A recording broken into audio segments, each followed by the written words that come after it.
तो ज्यादा अच्छा होता है। उस समय हमारे पास लापरवाही नहीं होती है। ठीक है, अब सर थोड़ा सर इंस्ट्रक्शन देंगे और मैं आपको डेमो दूंगा। ठीक है, डेमो के अनुसार पीटी संख्या 2 को आप फॉलो करेंगे। ठीक है बच्चों? हाँ सर, इधर आ जाइए।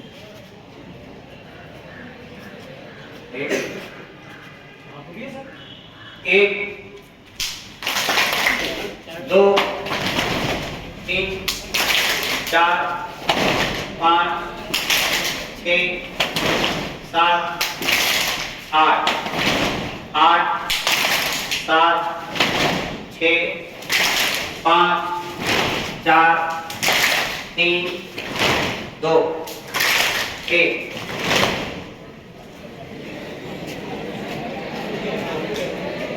जैसे थे वैसे ही keep quiet, make silence. Class 8 विश्राम, क्लास 8 सावधान। अब पीटी संख्या 2 करेंगे इंस्ट्रक्शन के आधार पर। 1, 2, 3, 4, 5, 6, 7, 8, 8, 7, 6, 5, 4, 3, 2, 1।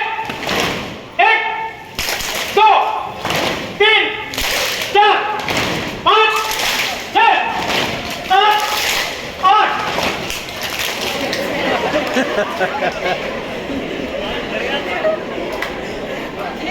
ये इंस्ट्रक्शन तो मैंने दिया नहीं था। ये कौन सा इंस्ट्रक्शन था बच्चों? देखिए, ध्यान दीजिए, सावधानी हटी तुरंत दुर्घटना घटी। इसलिए सावधान रहना है मिस्टर ललित, समझ रहे हैं? फिर से दोहराएंगे पीटी संख्या 2 को सावधानी पूर्वक। इसमें कतई किसी प्रकार की लापरवाही नहीं। ठीक है बच्चों? बहुत बड़े बड़े जीवन में हादसे हो जाया करते हैं, लेकिन सिर्फ और सिर्फ लापरवाही की वजह से। तो लापरवाही को बिल्कुल पास में आना ही नहीं चाहिए, उसको दूर से ही देखकर कर जाना चाहिए। एक दो नहीं, 1000 बच्चे जो है इस समय पीटी योग व्यायाम कर रहे हैं और एकदम इस समय वो फुर्तीली अवस्था में, शेर की मुद्रा में कि कभी भी झपट्टा मार सकते हैं। लेकिन ऐसा लग नहीं रहा, देख करके लापरवाही आ रही है। देखो ये कैसे हंस रहा। वाह वाह वाह, बड़े राजा बाबू हो तुम लोग। इधर आओ दोनों आदमी, इधर आओ, इधर आइए दोनों लोग। अब ये दोनों बच्चों, ये बच्चे आपको पीटी संख्या 2 का डेमो देंगे। इन्होंने क्या सीखा है? ठीक है, ठीक है बच्चों? क्लास 8 विश्राम, क्लास 8 सावधान। अब पीटी संख्या 2 का डेमो चलेगा, आप लोग इनके साथ में करेंगे। ठीक है?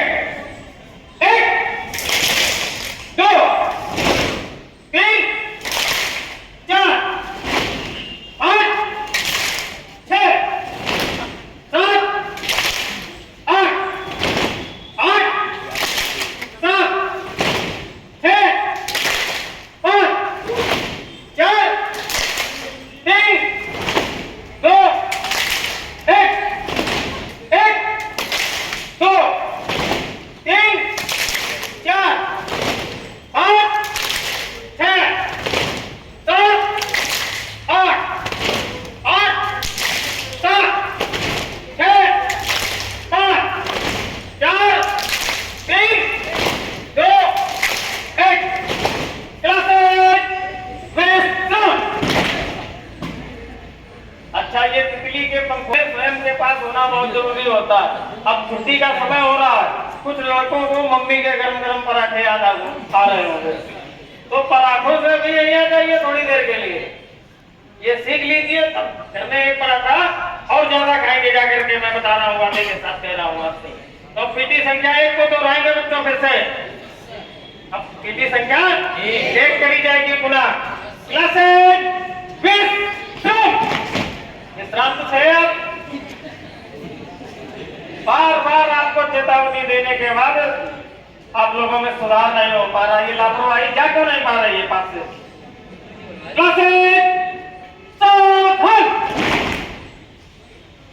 पीटी संख्या 1 करेंगे, ठीक है। 1 2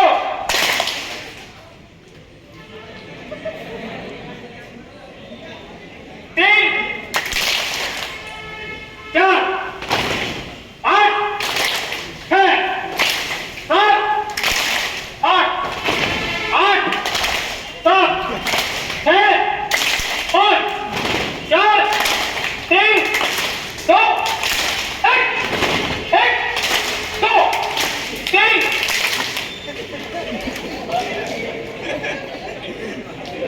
4 5 6 7 8 8 7 6 5 4 3 2 1 क्लासेस विश्राम, क्लासेस सावधान। शांत रहिए बच्चों, शांत रहिए। अब अगला इंस्ट्रक्शन आपको हमारे आदरणीय बड़े भाई मिश्रा सर देंगे।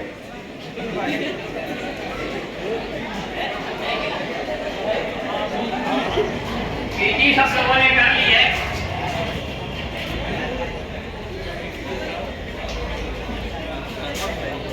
गर्मी भी काफी आ गई होगी। अब क्या करेंगे? पीटी को दोबारा करेंगे।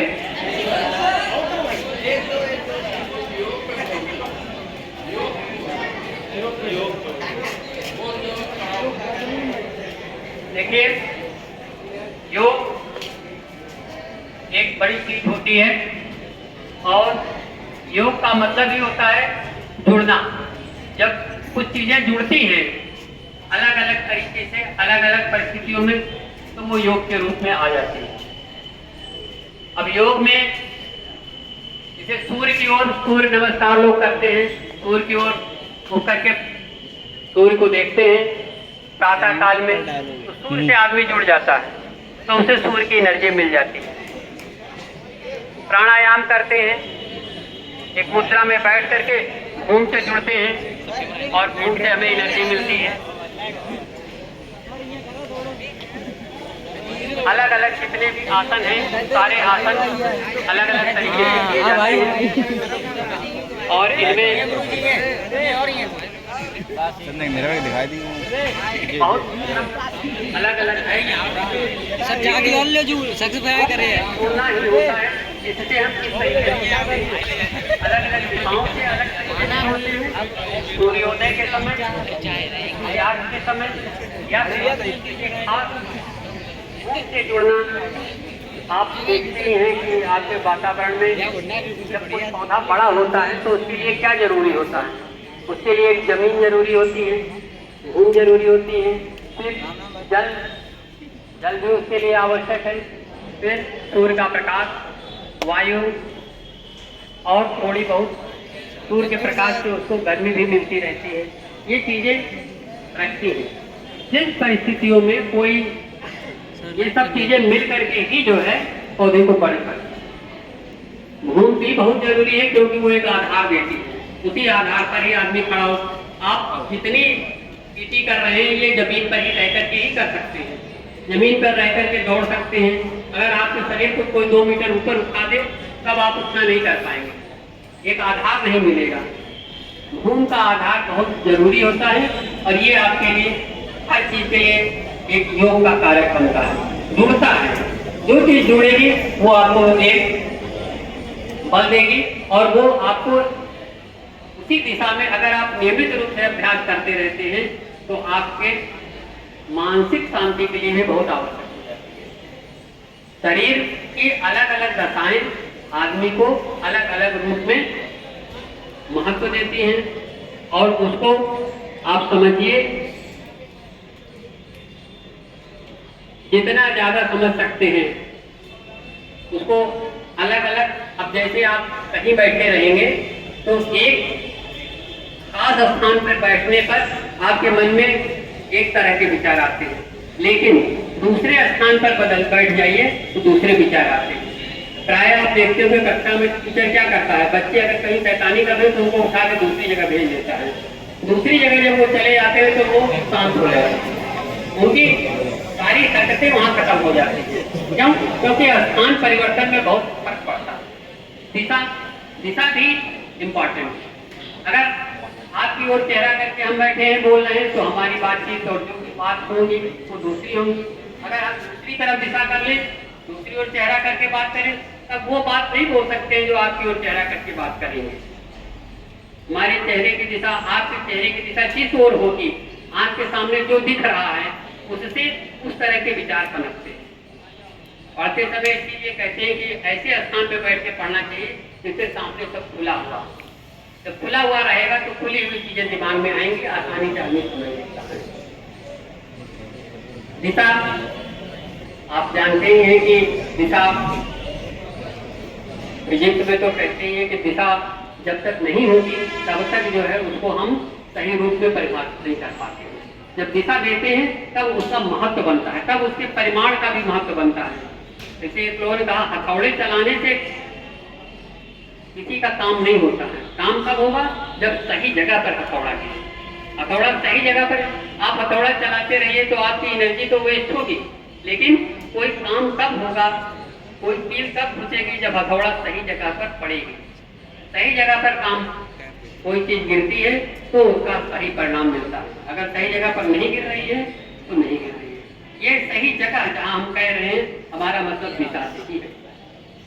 आज हम यूं कर रहे हैं, ऐसे कर रहे हैं, इसका कोई मतलब नहीं, लेकिन किसी खास काम में अगर ये हाथ लगे हुए हैं तो उसका एक परिणाम मिलता है और उससे एक नई चीज विकसित होती है। तो आप लोग भी ऐसा ही करें, कुछ न कुछ जब भी कर रहे हो तो इसे ध्यान से देखिए कि भाई कुछ न कुछ तो होना ही है। आदमी खाली नहीं रह सकता है, जहां भी रहेगा उसके हाथ से कुछ न कुछ होगा। आप भी अपनी एक्टिविटीज को ही देखते रहिए कि हम क्या कर रहे हैं, तो आप पाएंगे कुछ न कुछ तो करने के लिए हम बाध्य नहीं हैं।